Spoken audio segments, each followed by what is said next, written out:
Mukarram Al-Ustadz Marzuki, silakan. Ya. Terima kasih Ustaz Iqbal. Bismillahirrahmanirrahim.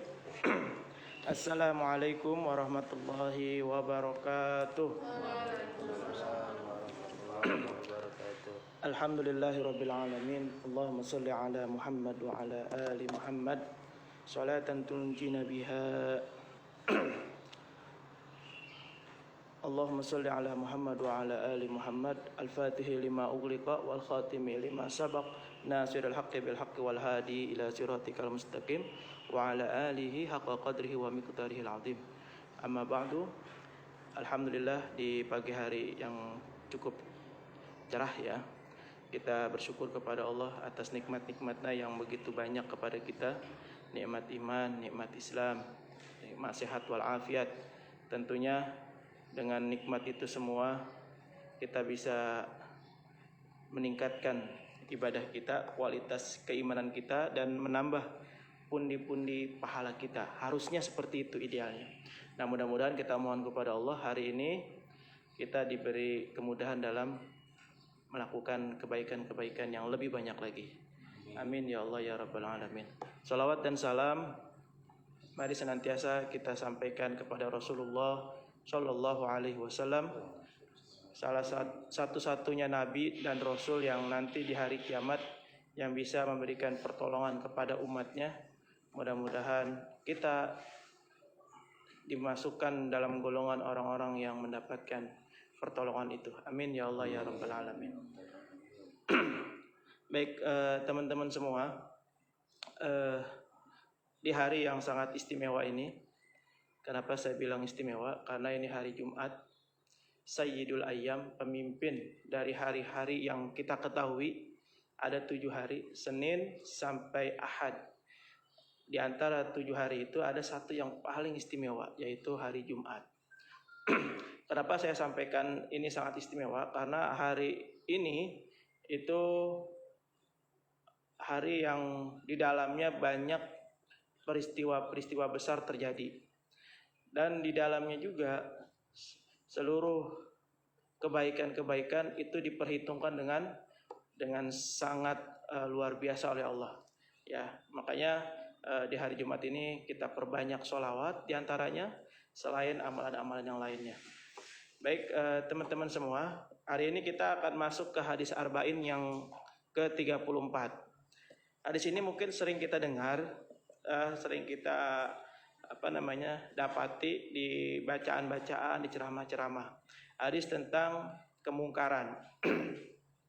Saya akan bacakan terlebih dahulu teks redaksi dari hadis yang sebenarnya. An Abi Sa'idin Khudri radhiyallahu anhu qala sami'tu Rasulullah sallallahu alaihi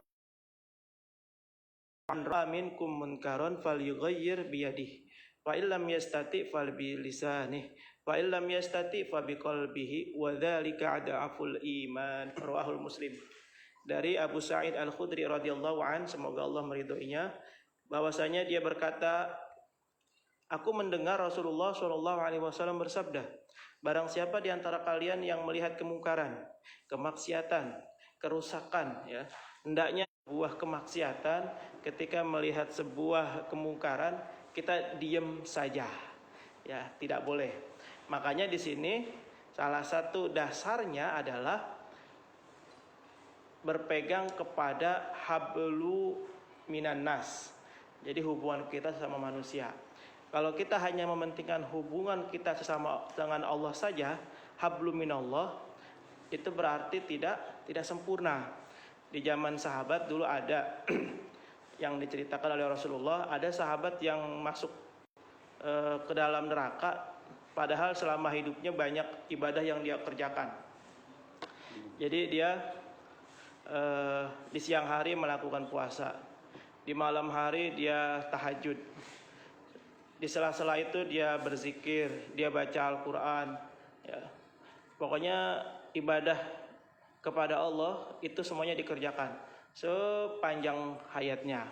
Nah, ketika dia meninggal dengan pede dia mau masuk ke dalam surga, tapi kemudian oleh Allah ditahan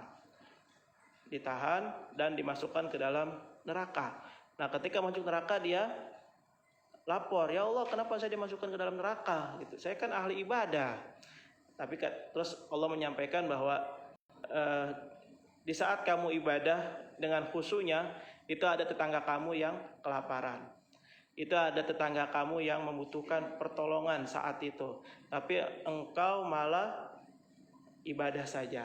Nah, ini menunjukkan cerita ini menunjukkan kepada kita bahwa hablum minallah saja itu tidak cukup, ya.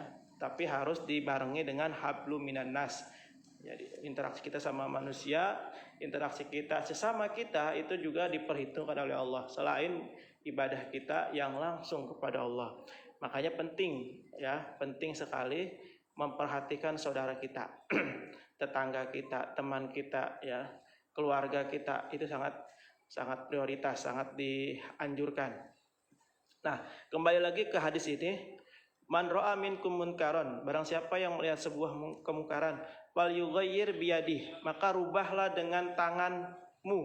Nah, tangan di sini artinya kalau untuk dia sebagai pemimpin, presiden misalnya, adalah ilustrasinya seperti tanda tangan. Nah, tanda tangan ini berfungsi untuk mengesahkan. Dibuatlah undang-undang yang menuju kepada kebaikan. Dibuatlah undang-undang yang menuju kepada kemaslahatan dengan instruksi-instruksi tanda tangan. Biadih, ya. Ini definisi lain dari biadih. Tapi ada juga ulama yang mendefinisikan biadih itu langsung fisik dengan tangan. Jangan maksiat, jebret, dipukul langsung. Ada juga yang seperti itu. Nah, tinggal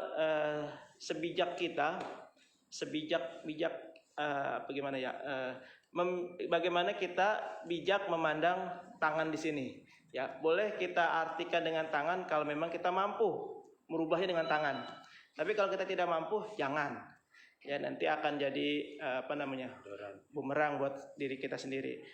Jadi di situ maknanya bisa dengan tangan langsung, bisa dengan arti kekuasaan kalau dia seorang pemimpin.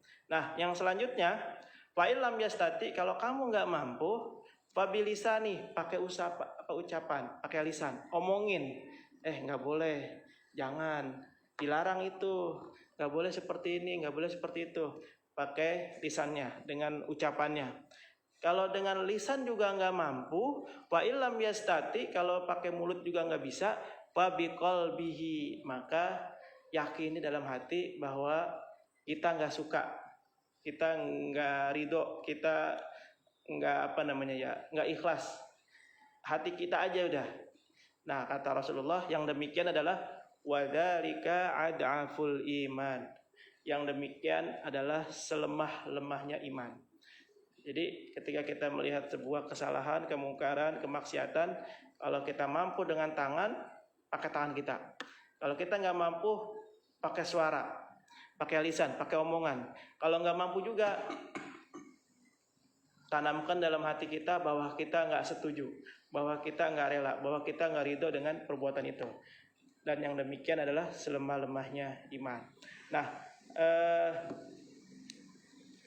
ini pelajaran yang dapat kita ambil dari hadis ini adalah bahwasanya kita nggak boleh cuek dengan teman yang ada di sekitar kita, teman, saudara, atau siapapun yang ada di sekitar kita, komunitas sosial kita nggak boleh cuek.